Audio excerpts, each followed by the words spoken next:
Hello everyone. Today we will discuss some cyber news happening around the world. I generally use this website called databreachtoday.com for my cyber news and bytes. So one of the interesting news which I came across, and this news is of yesterday, that the French police arrested Telegram CEO and owner. Let's do a breakdown of this one, right? That why this happened, what caused these kind of arrest. A big CEO of a company called Telegram, like how he was suddenly and so dramatically arrested.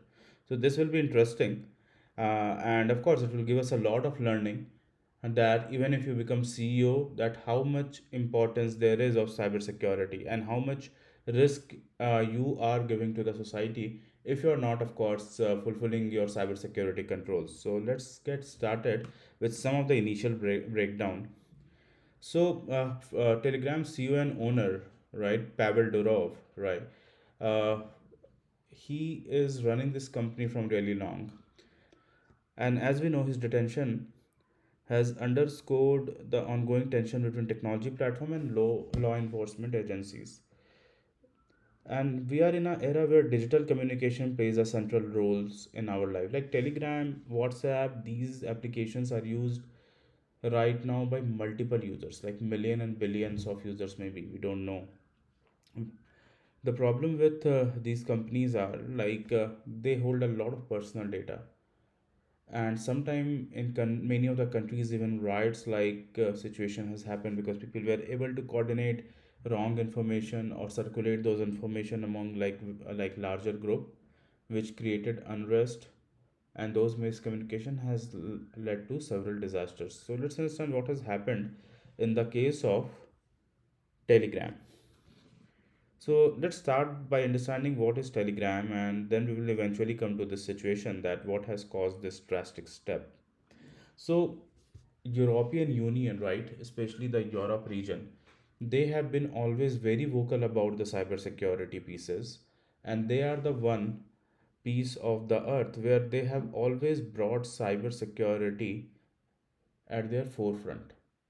That's not a back end job for them because they understand the risk, and they are actually the flag bearer, we can say, of cybersecurity and compliances around the globe. And they're driving a lot of things as the first initiators. So, this company Telegram, this is basically a platform, right? And they have always been known for their emphasis on their privacy and freedom of speech, and they have grown exponentially since their inception. Now, this growth of them comes with like several challenges.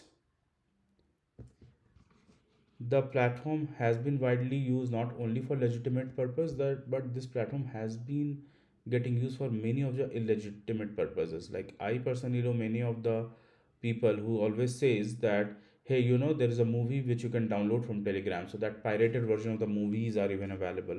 So that's a very small and very soft kind of cyber security problem which is happening on this platform.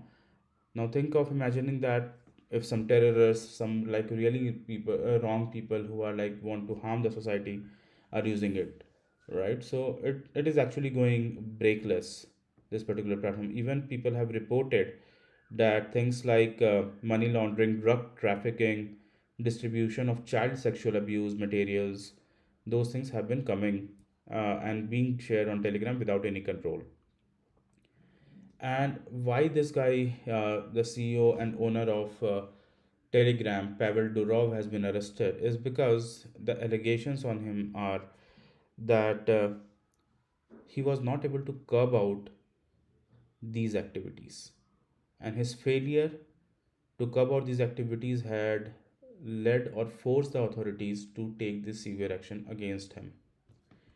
So, as we can read here, in July, Durov posted on Telegram channel that the platform has reached 950 million monthly active user, which is huge.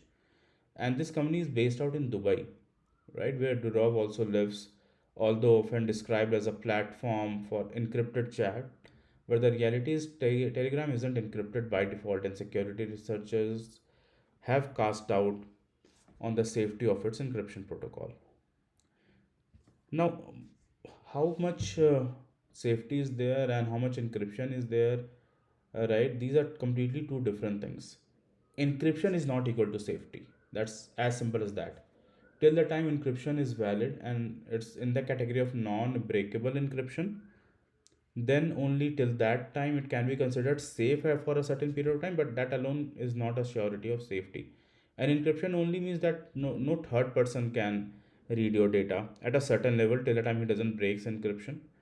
But it doesn't mean that you cannot share like anything even wrong if you want with encryption. It cannot prevent that kind of sharing, right? So this particular event brings into the sharp focus for responsibility of each tech leader in balancing the ideals of privacy with the need of security and legal compliance.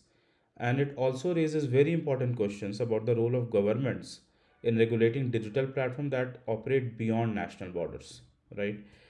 And now Durov, this guy will be facing French prosecutors, and the world is watching very closely. And the outcome of this will also set a precedent that for similar platform, these things need to be regulated and held accountable, right? You cannot give everyone a voice and say, hey, I don't care, it's people responsibility. No, people cannot be taken responsible, right? Because people, when we say, it's not one person, there is no head you can find, right? It will be simply a haywire. You cannot just tomorrow go and held 20 billion people responsible. We have to regulate the medium because it's a very collective effort, and these kind of platform has to put some filters, use some AI to put in the controls, the cyber security control. Whenever that these kind of control like chats are going on, even encrypted, they are flagged. Now, in some of the statement which is posted by this official company like Telegram's channels on Sunday, Telegram called it contents moderation with industry standard and said it is constantly improving. And it is absurd to claim that a platform or its owner are responsible. So they don't want to take responsibility. That's as simple as that. And I think why only to blame Telegram, right? No tech company want to take the responsibility. They think that their job is limited to creating softwares. They have created wonders. So first of all, it's a great effort for any tech company to even maintain and create these kind of platforms like Telegram. So no doubt about that. Being a technology guy, I think that this is one of their responsibility. But responsibility, as we say, right, and this is a very common saying from Spider-Man, that great powers comes with great responsibility. So you cannot just have power and say we are not responsible, and every individual is. You're just giving them a voice, right?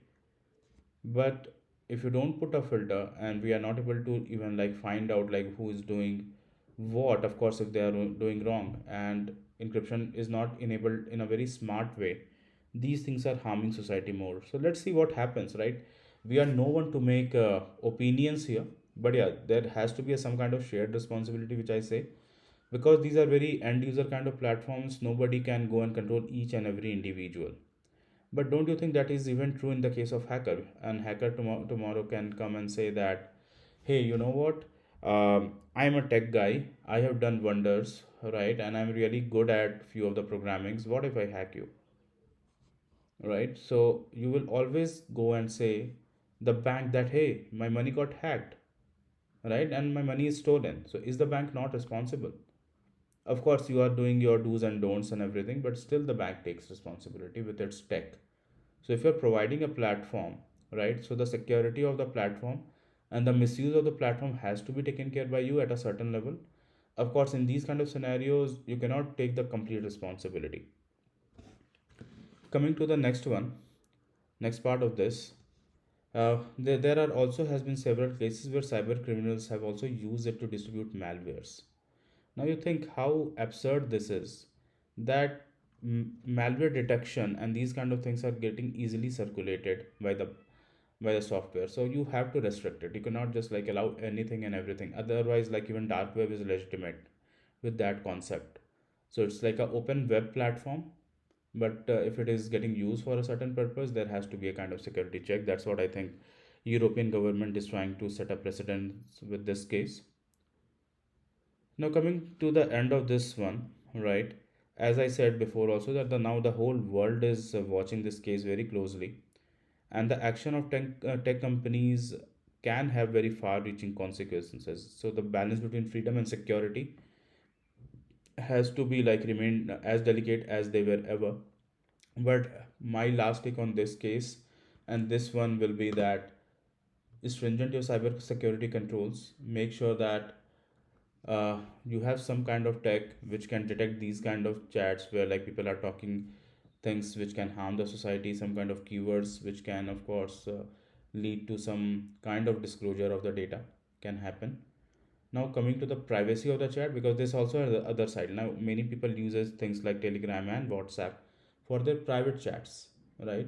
So where is the privacy? So yes, that is a concern, and that's why we need to find a balance, that how much control, what exactly a government want to does. Because I don't think any tech company faces any challenges, especially things like this one, that they are not putting their access control.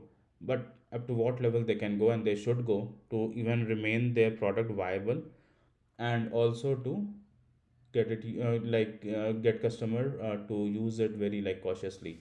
So I think customer caution is the hardest thing to involve. Like you cannot control anyone's thoughts, that's very right, so we have to see, right? But yeah, no company I think should say that we have like no responsibility. There has to be a kind of shared responsibility. Now the time will only tell that what kind of balance we reach, or we are never able to reach the balance.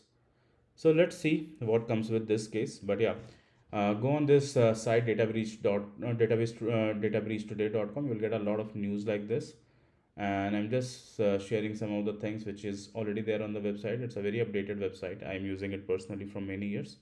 Go ahead and use it. So thank you so much for spending time with me and watching this video.